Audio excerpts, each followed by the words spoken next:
escuchan?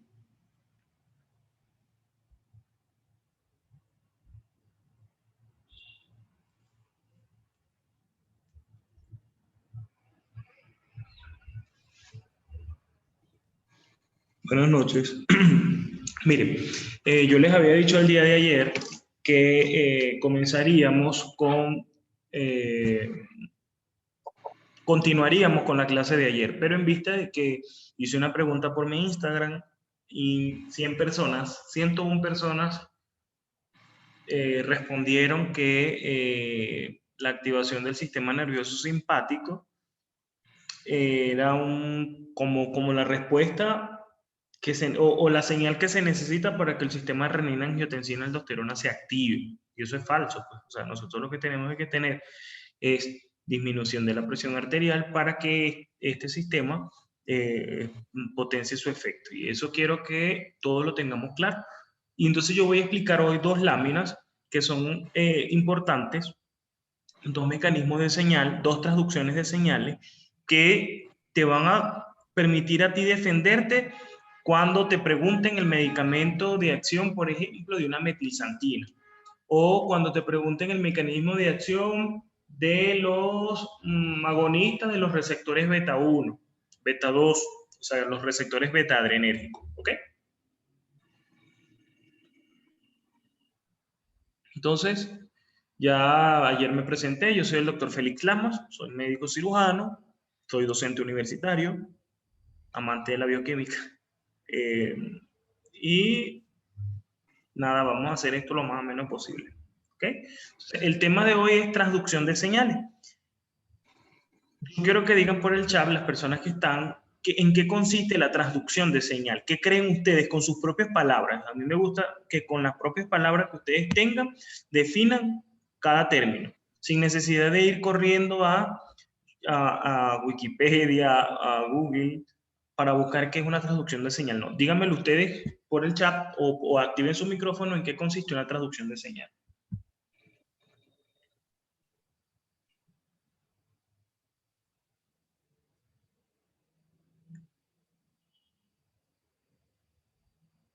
Si lo saben, yo sé que sí lo saben. Daniel, dime tú a ver.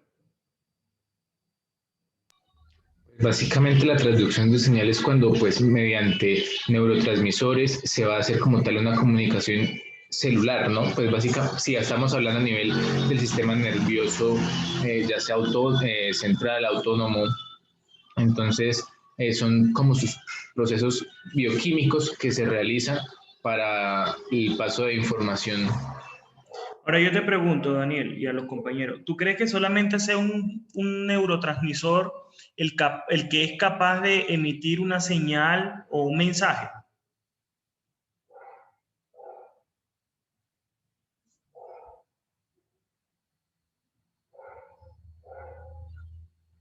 Muy bien, exactamente. No solamente los neurotransmisores, sino que las señales, cualquier señal extracelular que es considerado el primer mensajero, es una hormona, es un neurotransmisor, es un ligando, una molécula.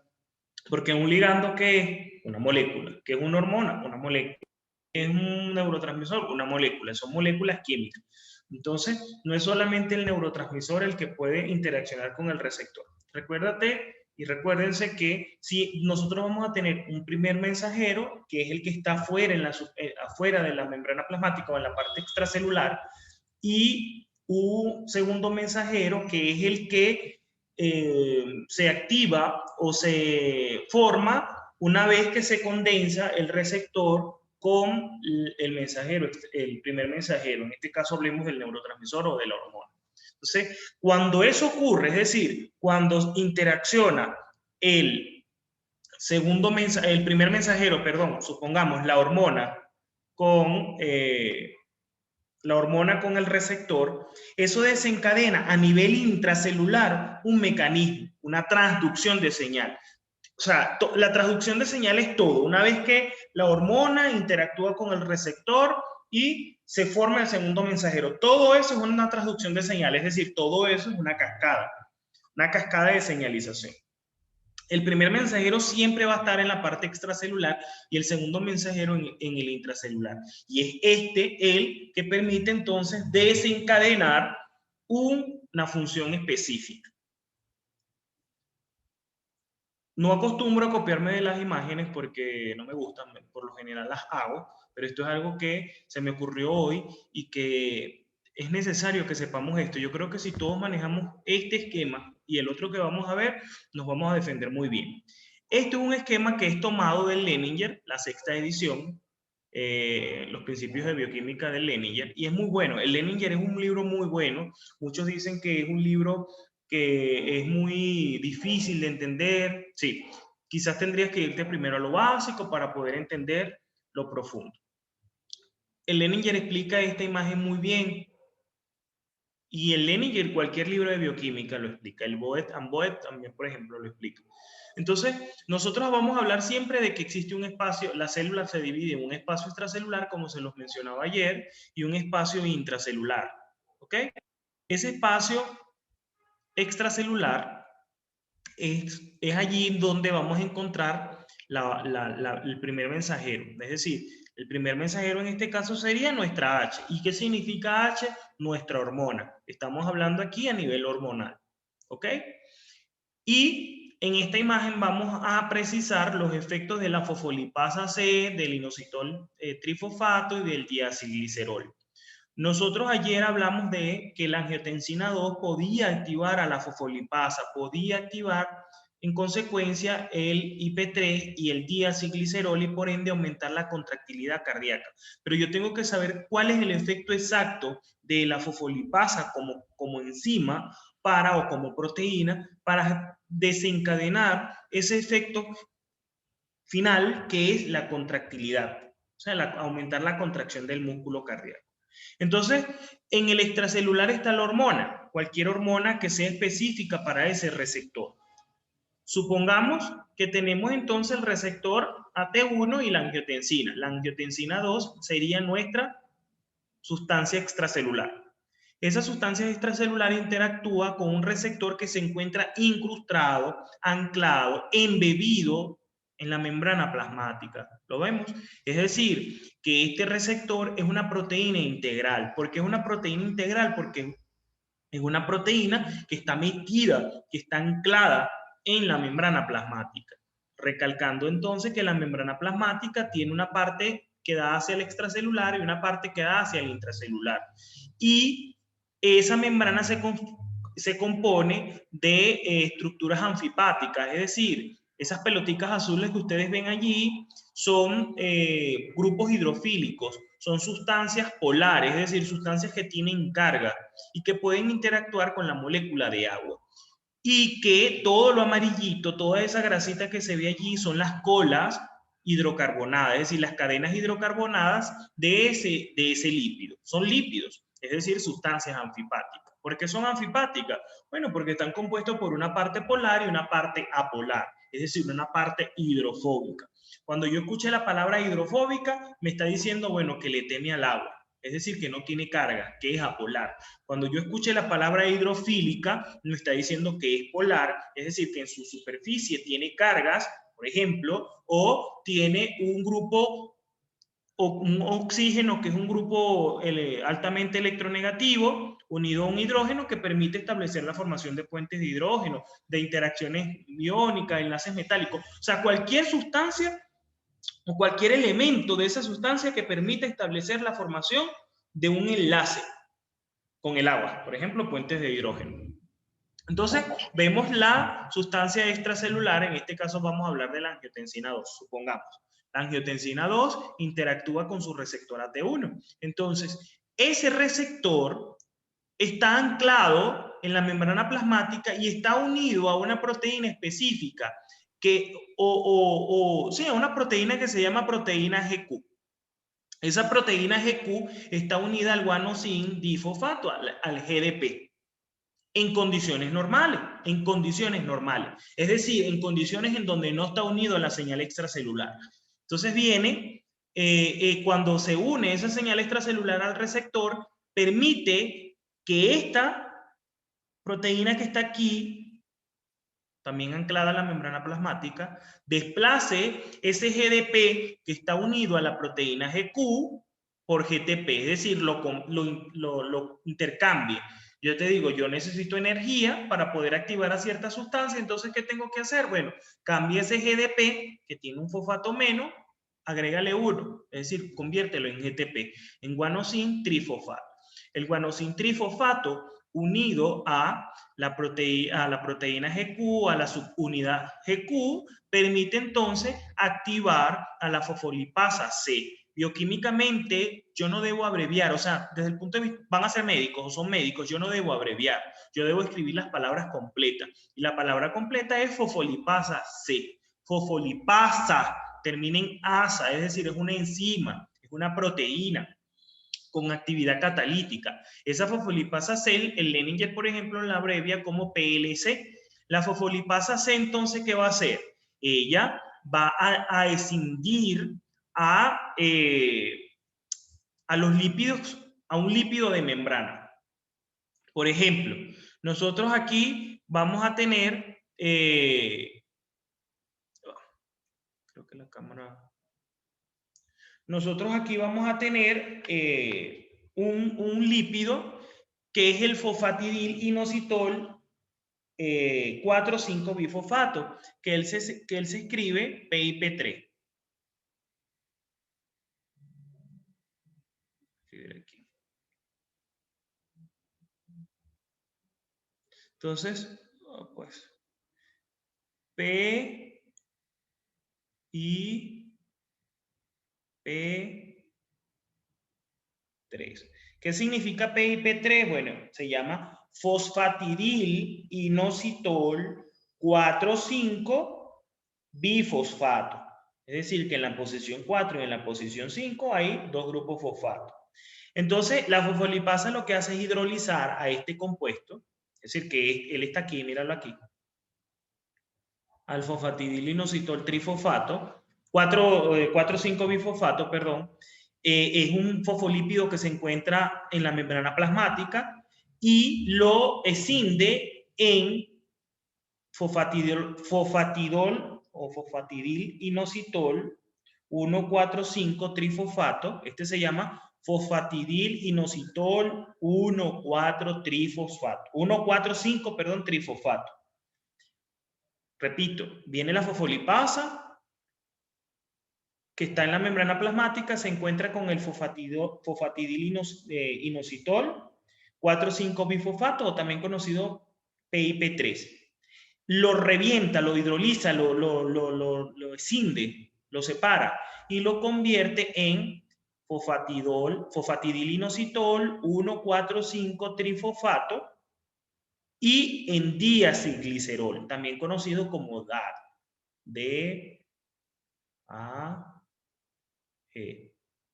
Entonces, el fosfatidil inositol 1,4,5 trifosfato o IP3 es hidrofílico.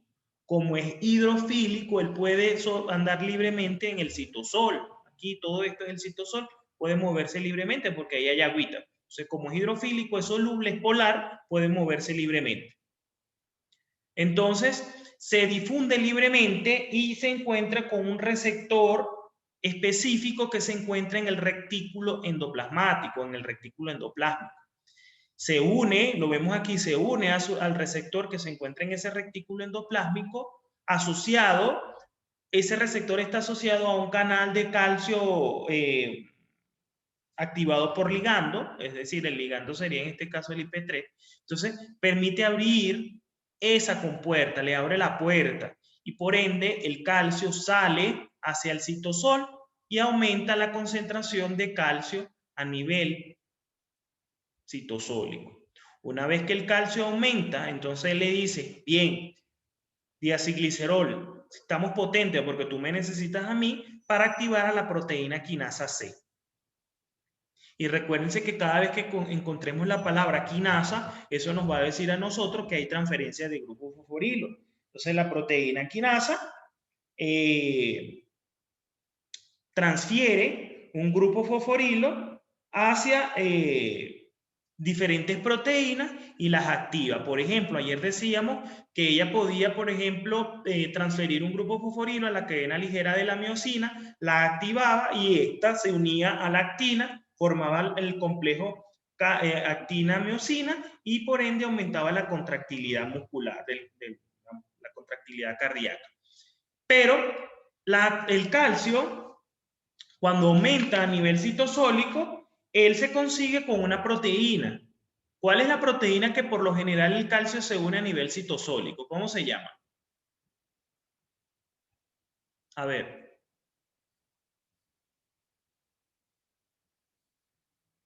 ¿Cuál es la proteína fisiológicamente que interactúa con el calcio?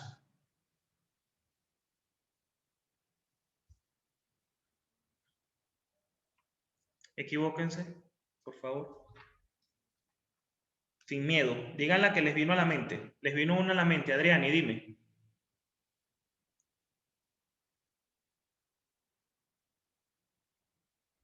Brian.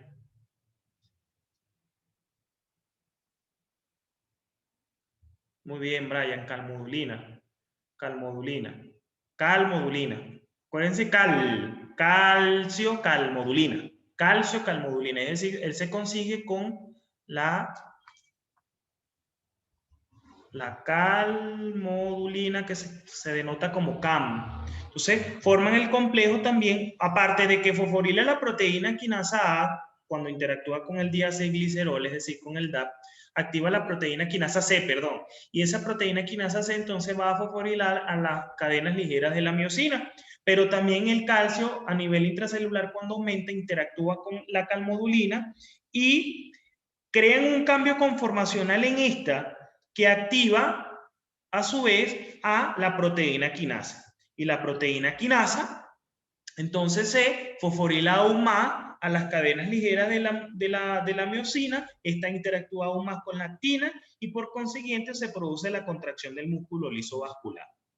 Entonces, aquí nos vamos a encontrar con un primer mensajero. ¿Cuál es nuestro primer mensajero? La hormona o la sustancia extracelular. Cualquier sustancia que interactúe con el receptor y genere una transducción de señal, que es todo esto, entonces es un primer mensajero. ¿Cuál sería nuestro segundo mensajero? Bueno, nuestro segundo mensajero sería el diacilglicerol y sería el inositol 1,4,5-trifosfato. Nuestros segundos mensajeros son estos dos. Es decir, estos son los que desencadenan todo o desencadena la contractilidad del músculo liso vascular.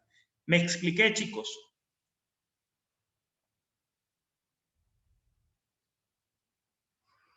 Los quiero escuchar por el micrófono, a ver, dígame. ¿Me expliqué o no me expliqué?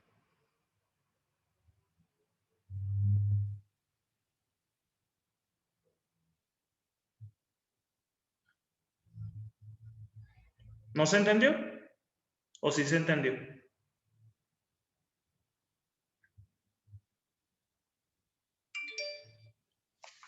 No los escucho, ¿están allí?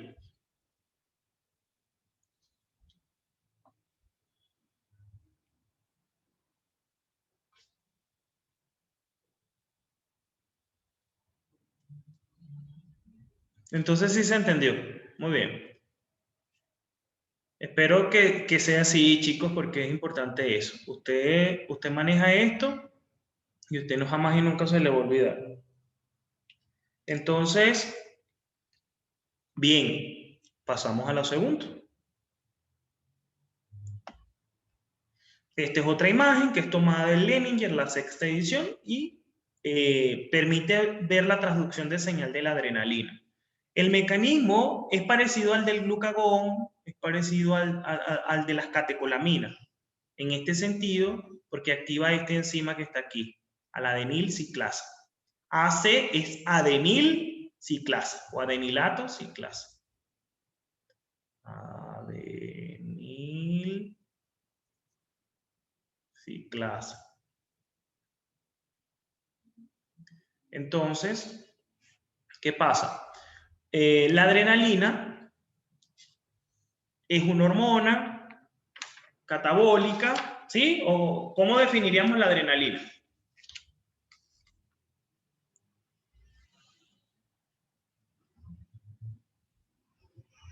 ¿Cómo definimos a la adrenalina?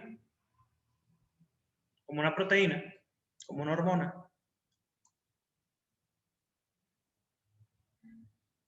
¿Lo han escuchado alguna vez la adrenalina? Muy bien. Es una hormona, es una proteína, es una molécula que se encuentran. Muy bien, vamos bien, ok.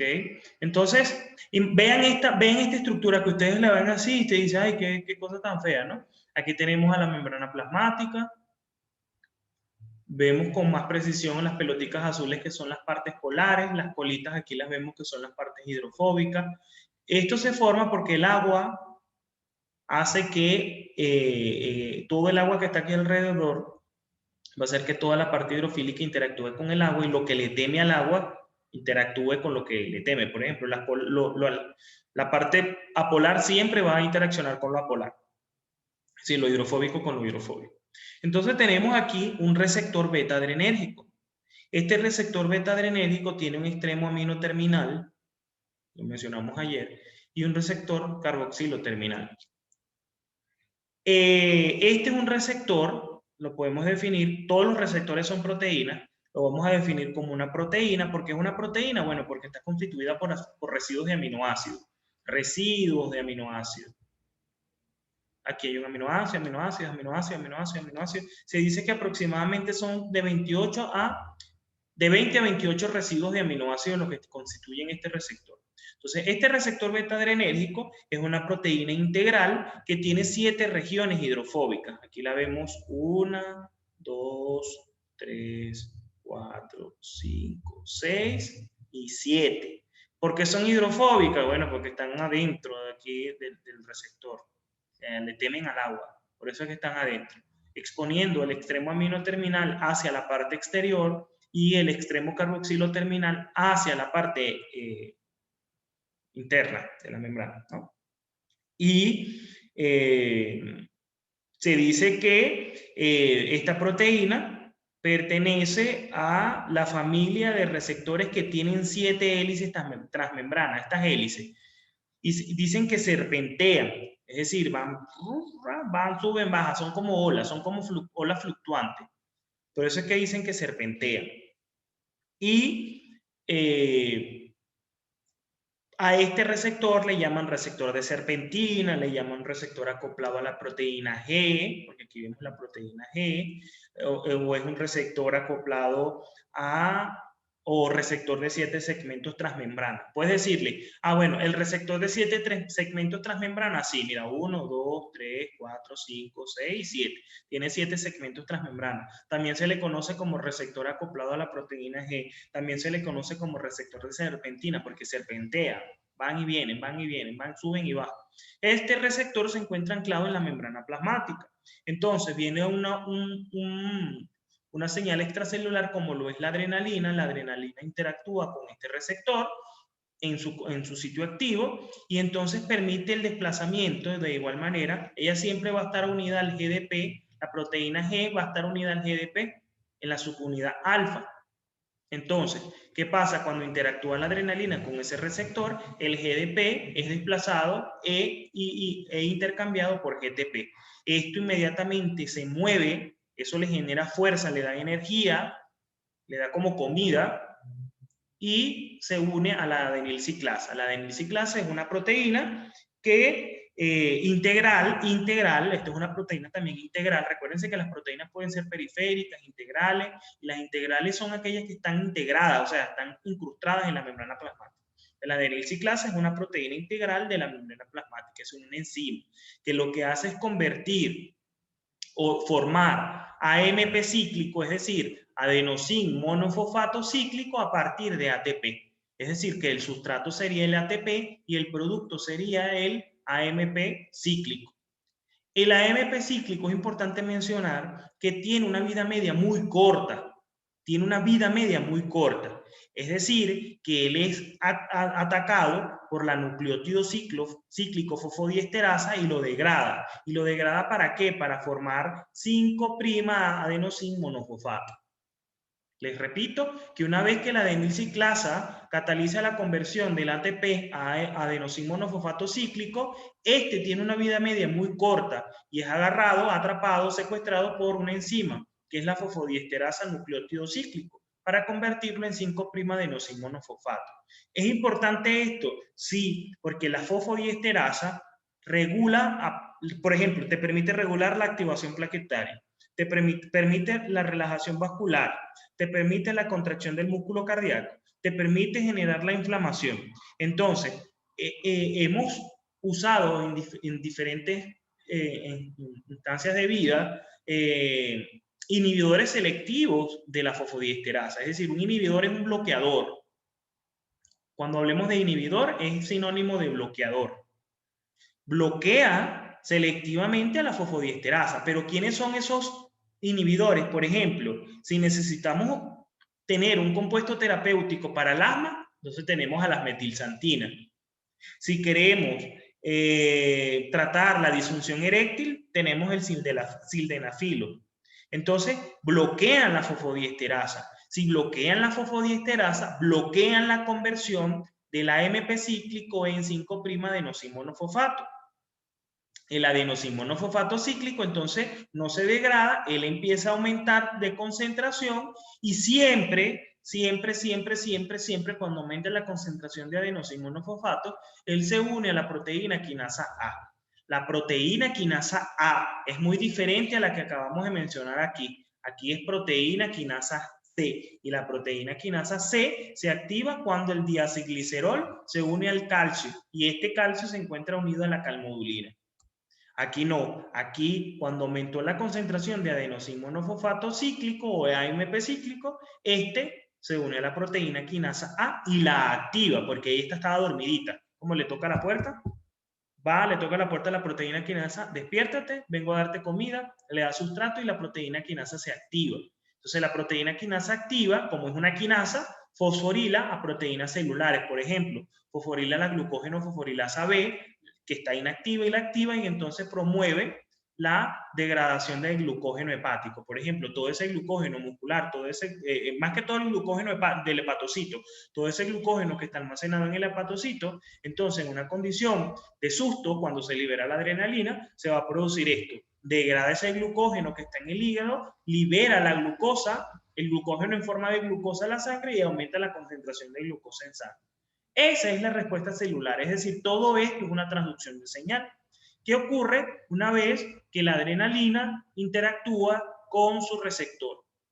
El glucagón, la noradrenalina, tienen el mismo efecto, es decir, activan a la adenilciclasa que se encuentra en la membrana plasmática y la activa y por ende va a aumentar los niveles de AMP cíclico. Si aumenta los niveles de AMP cíclico, va a activar a la proteína quinasa A, y si se activa la proteína quinasa A, entonces se van a fosforilar muchas más enzimas específicas a esta proteína. Por ejemplo, la que le acabo de mencionar, la glucógeno fosforilasa B. Existen medicamentos, como ya los dije, que puede evitar este paso, y es inhibiendo la nucleótido cíclico fosfodiesterasa. Por ejemplo, la cafeína, la teofilina, inhiben la fosfodiesterasa. ¿Por qué? Porque son metilsantinas. Y si la inhiben, entonces van a bloquear este paso.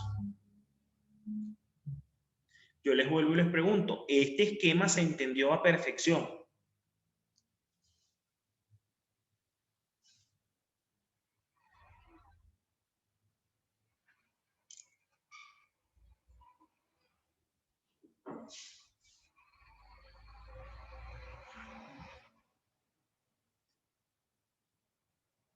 Daniel, Brian, ¿se entendió? Perfectamente, o sea, esto ya lo saben, que para cuando vayamos a explicar farmacología, muy bien, cuando se vaya a explicar farmacología, cuando hablemos de receptores beta-adrenérgicos, el receptor beta-adrenérgico es este, se los presento.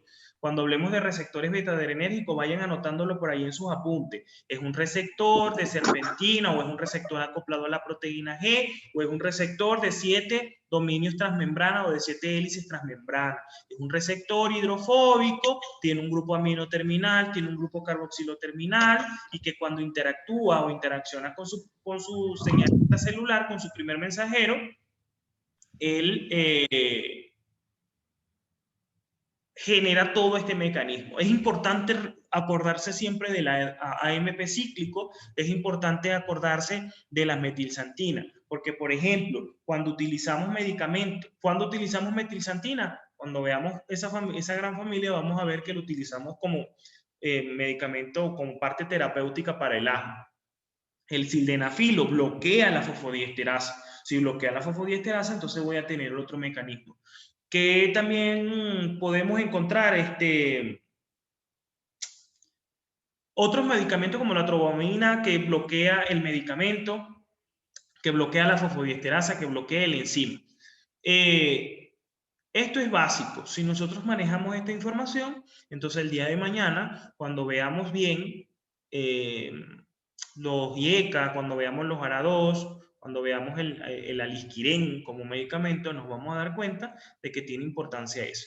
Recuérdense que ayer dijimos que la angiotensina 2 tenía un receptor, dos receptores, el AT1 y el AT2. El AT1 promueve esto que está aquí. Promueve esto.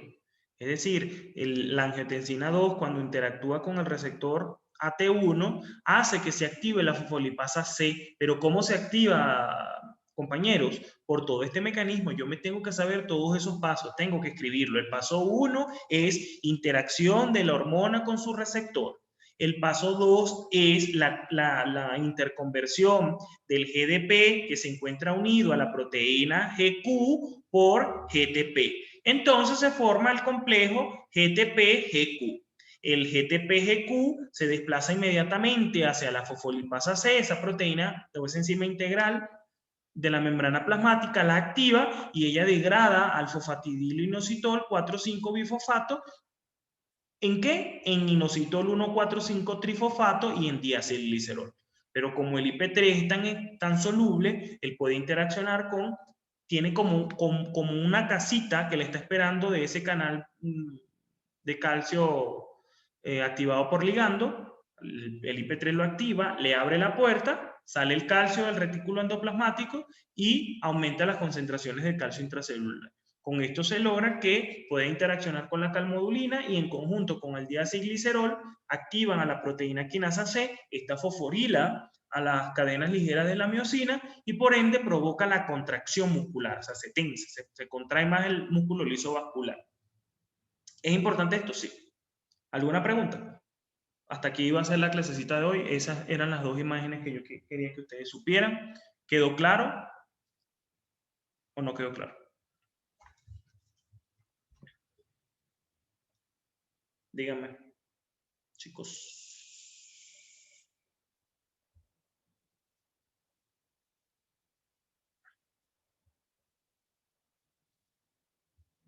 Muy bien.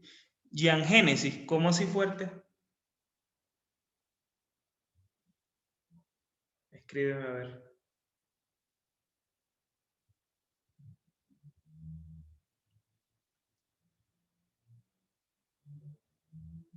Sí, Brian, va a quedar grabado. Lo voy a subir al YouTube ahorita y les paso el link, ¿sí? Para que Ya tú me sigues voy a dejar de grabar esto. Me sigues en mi cuenta de Instagram,